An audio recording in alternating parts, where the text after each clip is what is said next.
Hi. Think before vote. Small disclaimer. இந்த video வந்து Digamadulla electoral district Kalmunai electoral division மட்டுமே சார்ந்த ஒரு பதிவு. திரும்பவும் சொல்கிறேன், திகாமடுல்ல தேர்தல் மாவட்டம் கல்முனை தேர்தல் தொகுதி மக்கள் மட்டுமே சார்ந்த ஒரு பதிவு. இந்த டைமில் நாங்கள் இந்த வீடியோவை ரிலீஸ் பண்ணுறதுக்கான முக்கியமான ரீசன் வந்து எங்கட தொகுதியோட எங்கட ஊரோட முன்னேற்றத்துக்காகவும் எங்கட ஊரோட ஃப்யூச்சரை கன்சிடர் பண்ணி அடுத்த ஜென்ரேஷன் இளைஞர்கள் சார்பாக பொதுமக்களாகிய உங்களிடம் ஒரு கோரிக்கை வைக்கிறதுக்காகத்தான் இந்த டைமில் இந்த வீடியோவை நாங்கள் ரிலீஸ் பண்ணுறோம். இது வந்து ஹிந்து, முஸ்லீம், கிறிஸ்டியன் என்ற மத மற்றும் இன அடிப்படையிலான எந்த ஒரு விரிசல்களும் இல்லாமல் தமிழ் பேசும் மக்களின் ஒரு பதிவாக உங்ககிட்ட இந்த வீடியோவை வந்து கொண்டு வந்து சேர்க்குறோம். ப்ளீஸ் சப்போர்ட் பண்ணுங்கள். 2023 ஆண்டின் எலெக்ஷன் கமிஷனோட ஒரு கவுண்டிங் படி அவங்களோட வெப்சைட்லேயே இருக்குது. திகாமடுல்ல மாவட்டத்தில் இருக்கிற மொத்த ரெஜிஸ்டர்ட் ஓட்டர்ஸ்ட கவுண்டிங் எத்தனைன்னு சொல்லி சொன்னால் டோட்டலாக 5,41,875. அதுலேயும் எங்கட கல்முனை டிவிஷனில் எங்கட தொகுதியில் இருக்கிற மொத்த ரெஜிஸ்டர்ட் ஓட்டர்ஸ் எத்தனை பேர்னு பார்த்தீங்கன்னா 80,760. இந்த ஒரு எலெக்ஷன் வந்து இந்த ஒரு தேர்தல் வந்து ஸ்ரீலங்காவில் எந்த ஒரு டிவிஷன்லேயோ எப்படியோ தெரியாது. பட் நம்மளோட கல்முனை தொகுதிக்கு இது ரொம்ப ரொம்ப ரொம்ப முக்கியமான ஒரு எலெக்ஷன். பிகாஸ் இத்தனை வருஷமாக நம்மளை ஏமாற்றி வந்த பெரும் கட்சிகள் மற்றும் பெரும் புள்ளிகள் எல்லாருமே குழப்பத்திலையும் பயத்திலையும் என்ன செய்கிற எப்படி சமாளிக்கிறங்கிற ஒரு நில தடுமாறி கொண்டு திரிகிற ஒரு டைம். இத்தனை காலமாக பிரிவினைவாதத்தை மட்டுமே உருவாக்கி எங்களுக்கு நடுவில் அரசியல் செஞ்சு கொண்டு வந்திருக்காங்க. அதை நீங்கள் புரிஞ்சிக்கிட்டீங்களா இல்லையா தெரியலை, பட் புரிஞ்சிக்கோங்க ப்ளீஸ். கல்முனை 2 ஆகிடும், கல்முனை 4 ஆகிடும் என்றெல்லாம் இவங்களே கிட்டி விட்டுட்டு இதுக்கு இவங்க தான் தீர்வு, இவங்க தான் சொல்யூஷன் என்ற அந்த ஒரு நிலைமைக்கு நம்மளோட மைண்ட் செட்டை இத்தனை வருஷமாக இவங்க டியூன் பண்ணி வச்சுருக்காங்க. பட் இந்த முறை இந்த பருப்பு இந்த எலெக்ஷனில் வேகலை. இத்தனை வருஷமாக நம்மளை ஏமாற்றி கொண்டு வந்தவங்களோட மைண்ட் செட் வந்து வேறு மாதிரி டியூன் ஆகிருக்கு. அவங்க எல்லாருமே ரொம்பவே குழப்பத்தோடு தெரிஞ்சிட்டு இருக்காங்க. நாளைக்கு என்ன நடக்கும், எங்கே நம்ம அரெஸ்ட் ஆகிடுவோம், எங்கே நம்மளோட ஊழல்லாம் வெளிவந்துடும் அப்படின்னு ரொம்ப ரொம்ப குழப்பத்தோடு தெரிஞ்சிட்டு இருக்காங்க. இது எல்லாத்துக்குமே காரணம் எங்களோட பிரசிடெண்ட் மிஸ்டர் ஏகேடி மட்டும்தான். இத்தனை காலமாக வந்து ஹிந்து மக்கள்கிட்ட இவங்க செஞ்சு வந்த பிரச்சாரம் எல்லாமே எப்படின்னு சொல்லி சொன்னால், எங்களுக்கு வரக்கூடிய எல்லா அபிவிருத்தி திட்டங்களையும் அவங்க கொண்டு போகிறாங்க, இங்கே வர எல்லா டெவலப்மெண்ட் ஸ்கீமையுமே வந்து கேன்சல் பண்ணுறாங்க, தட்டி பறிச்சிக்கிட்டு போகிறாங்க அப்படிங்கிறது மட்டும்தான். ஆனால் ஹிந்து மக்கள்கிட்ட சொல்லிக்கிற ஒரே ஒரு விஷயம், நீங்கள் கொஞ்சம் ஊருக்குள்ளே வந்து பாருங்கள், இங்கே இருக்கிற எல்லாமே வந்து அவங்களா உழைச்சி கட்டினது, உழைச்சி சேகரித்ததும், உழைச்சி உருவாக்கி கொண்டது மட்டும்தான். It's just there personal growth. இங்கே எந்த ஒரு அபிவிருத்தி திட்டமும் இல்லை, எதையும் எந்த ஒரு அரசியல்வாதியும் கொண்டு வந்து தந்ததும் கிடையாது. முஸ்லீம் மக்கள்கிட்ட இத்தனை வருஷமாக நடந்துட்டு வர பிரச்சாரம் வந்து என்னென்னு சொல்லிச்சேன்னா, ஊரை பிரிச்சிடுவாங்க, டிஎஸ் ஆஃபீஸ் போயிடும், டவுன் போயிடும், ஊரை ஆக்கிரமிச்சிடுவாங்க, நம்மளுக்கு எதுவுமே கிடைக்காது அப்படின்னு. கொஞ்சம் யோசிச்சு பாருங்கள், கல்முனைன்றது ஒரு முனிசிபாலிட்டி. அப்படி இஷ்டத்துக்கெல்லாம் அரசியல்வாதி மாறுது, அரசியல் மாறுதுங்கிறதுக்காக எல்லாம் யாருமே பிரிச்சுட்டு போக முடியாது. உங்களோட கன்சர்ன் இல்லாமல் இங்கே யாரும் எதுவும் செய்ய முடியாது. நம்மளோட டவுனில் வந்து முஸ்லீம் பிஸ்னஸ்மேன்ஸுக்கு பிஸ்னஸ் கொடுக்குறதே வந்து ஹிந்து மக்கள் தான். அதே மாதிரி ஹிந்து மக்களுக்கு நிறைய விதத்தில் ஹெல்ப்பாக இருக்கிறது வந்து நம்மளோட முஸ்லீம் மக்கள் தான். இது மறுக்க முடியாத உண்மை.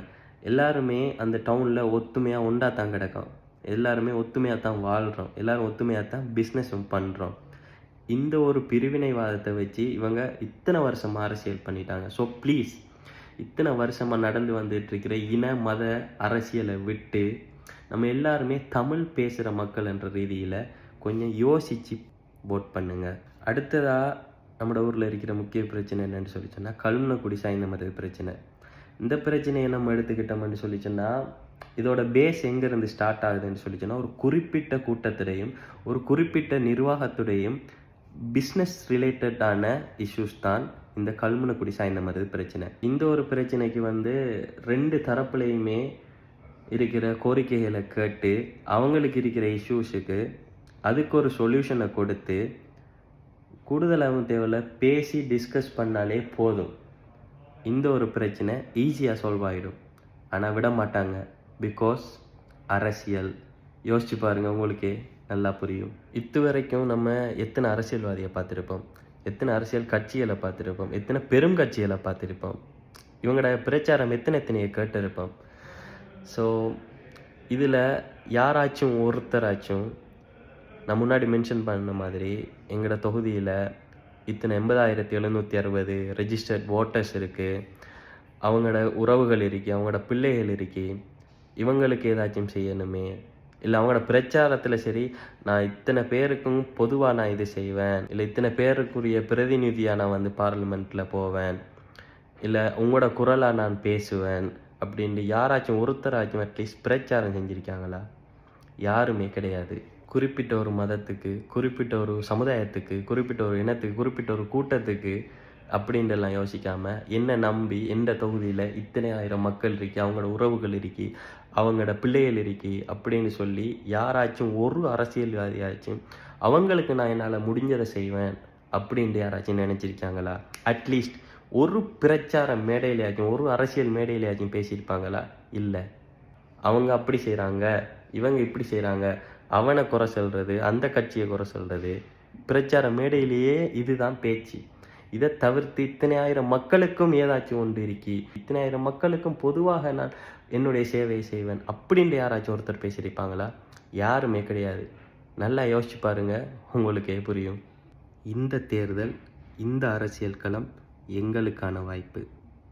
இதை ஏன் நான் திரும்ப திரும்ப சொல்லிக்கிட்டு இருக்கேன் அப்படின்னா, எங்கட தொகுதியில் இருக்கிற ஆலமரமான கட்சிகள், இதுவரை காலமும் எங்கட மக்களை நம்பி ஏமாத்தின அரசியல் சாணக்கியர்கள் எல்லாருமே நில தடுமாறி இருக்காங்க. ஸோ இந்த வாய்ப்பை சரியான விதத்தில் நாங்கள் பயன்படுத்தி கொள்ளணும். அவங்களுக்கு நாங்கள் பாடம் படிப்பிக்கணும். நாங்கள் தெளிஞ்சிட்டோம், மயக்கத்தில் இல்லை, எங்களுக்கும் ஸ்டாட்டிஸ்டிக்ஸ் தெரியும் அப்படிங்கிறத ப்ரூவ் பண்ணணும். பாட்டை போட்ட உடனே நம்ம வின் பண்ணலாம் அப்படின்ட்டு ஒரு கர்வத்தோடு இருக்கிற அரசியல் கட்சிகளுக்கு எங்களோட கோவத்தை, எங்களோட கோப பார்வையை பரிசாக கொடுக்கணும். ஸோ இதுக்கு நாங்கள் என்ன செய்யணும்? இதுவரைக்கும் நம்மளை ஏமாற்றி கொண்டு வந்த, இதுவரைக்கும் நம்மளை முட்டாளைக்கு கொண்டு வந்த அந்த அரசியல்வாதிகளை, அந்த அரசியல் கட்சிகளை தோக்கடிக்கணும்.